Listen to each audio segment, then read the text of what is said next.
Hello viewers, আসসালামু আলাইকুম। Welcome back to my channel Kukumoni kitchen. আজ আমি হাজির হয়েছি দারুণ টেস্টি সুজির একটি রেসিপি নিয়ে, যেটি আপনারা বাড়িতে খুব অল্প সময়ে 4-5টা উপকরণ দিয়ে বানিয়ে নিতে পারেন। সুজির বিস্কিট।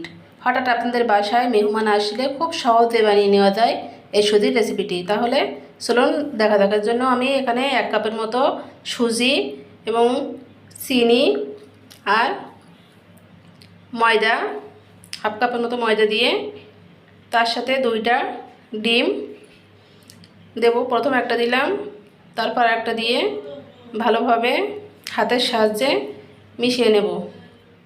আপনারা চাইলে এটি খুব অল্প সময়ে বিকালের নাস্তা এবং সন্ধ্যার চায়ের সাথে খেতে পারেন।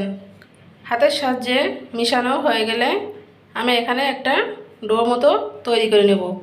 আর ডোটি তৈরি করা হয়ে গেলে আধা ঘন্টার জন্য রেস্টে দেবো। রেস্ট থেকে বাইর করে আমি হাতে হালকা সামান্য পরিমাণে তেল মাখিয়ে আমি একটি বিস্কিটের মতো শেপ দিয়ে নেব। আপনারা চাইলে বিভিন্ন ডিজাইনেরও করতে পারেন, কিন্তু আমি একটি লম্বা বিস্কিটের মতো আমি শেপটা দিয়ে নেব। আর যেসব ভাই বোনেরা আপনারা এখন আমার চ্যানেলটি সাবস্ক্রাইব করেননি, তাদের সাবস্ক্রাইব করার অনুরোধ রইল এবং সাবস্ক্রাইব করে আমার পাশে থাকবেন, কারণ আপনাদের সাপোর্ট ছাড়া কোনো কিছুই করা যাবে না। আপনাদের সাপোর্ট পেলে আমি আরও নতুন নতুন ভিডিও আপনাদের সামনে নিয়ে আসব।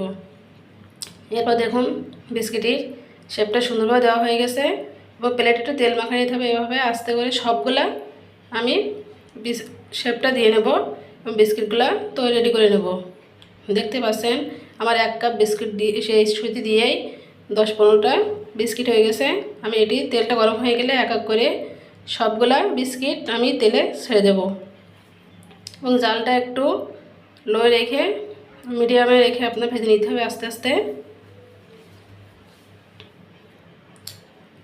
এক এক করে আস্তে করে সবগুলো উল্টাইয়ে আমি ভেজে দেখতে পাচ্ছি কত সুন্দর কালার হয়েছে এবং এভাবে আমি সবগুলা এক এক করে রেডি করে নেব। আপনারা চাইলে খুব অল্প সময়ে এটি বাড়িতে বানিয়ে নিতে পারেন। এটি খেতেও অনেক টেস্টি, বাচ্চারা বড়রা সবাই অনেক পছন্দ করে। আশা করছি ভিডিওটি আপনাদের ভালো লাগবে। যদি ভালো লাগে তাহলে অবশ্যই আমার চ্যানেলটি একটা লাইক এবং কমেন্টস এবং সাবস্ক্রাইব করে দেবেন। আর আপনারা কে কোন জেলা থেকে দেখছেন সেটা অবশ্যই কমেন্টস করে জানাবেন। দেখতে পাচ্ছেন কত সুন্দর লোভনীয় হয়েছে এবং খেতে এটি অনেক মুসমুসে এবং অনেক পুষ্টিকরও। এবং আপনারা 1 কাপ সুজি দিয়ে এটি বাড়িতে বানাইতে পারেন। তো সবাই ভালো থাকবেন, সুস্থ থাকবেন। আল্লাহ হাফেজ।